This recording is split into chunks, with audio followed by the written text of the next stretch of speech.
Jersey coast. Is that really your idea of how to run a newspaper? I don't know how to run a newspaper, Mr. Thatcher. I just try everything I can think of. Charles, you know perfectly well there's not the slightest proof of this. Armada's off the Jersey coast. Oh, Mr. Bernstein? Excuse me, Mr. Can you Kane. prove it isn't? This just came in. Oh, cigar. Mr. Bernstein, I'd like you to be Mr. Thatcher. How do you do this, Thatcher? Mr. Leland? Hello? Mr. Thatcher, my ex-guardian. From Cuba. We have no secrets from our readers, Mr. Bernstein. Mr. Thatcher is one of our most devoted readers. He knows what's wrong with every copy of the Inquirer since I took over. Read the cable.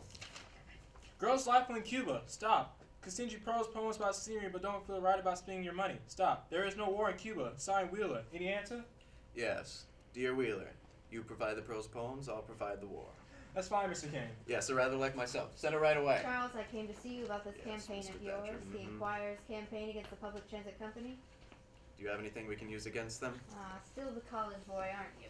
Oh no, Mr. Thatcher, I was expelled from college. A lot of colleges. You remember? I remember. Charles, I think I should remind you of a fact that you seem to have forgotten. You yourself are one of the largest individual stockholders of the public transit company. Trouble is, you don't realize you're talking to two different people. As Charles Foster Kane, who owns 82,364 shares of the public transit preferred, you see I do have a general idea of my holdings. I sympathize with you. Charles Foster Kane is a scoundrel. His paper should be run out of town. A committee should be formed to boycott him. You may, if you can form such a committee, put me down for a contribution of $1,000. My time's On the other hand, I'm the publisher of the Inquirer, and as such it's my duty. And I'll let you in on a little secret. It's also my pleasure to see to it that the decent, hard-working people of this community aren't robbed blind by a pack of money-mad pirates just because they haven't got anybody to look after their interests. I'll let you in on another little secret, Mr. Thatcher. I think I'm the man to do it. I have money and property.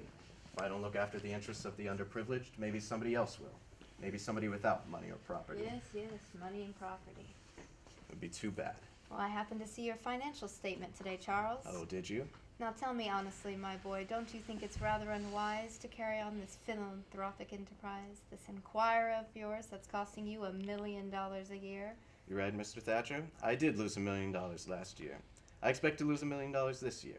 I expect to lose $1 million next year. You know, Mr. Thatcher, at a rate of $1 million a year, I have to close this place in 60 years.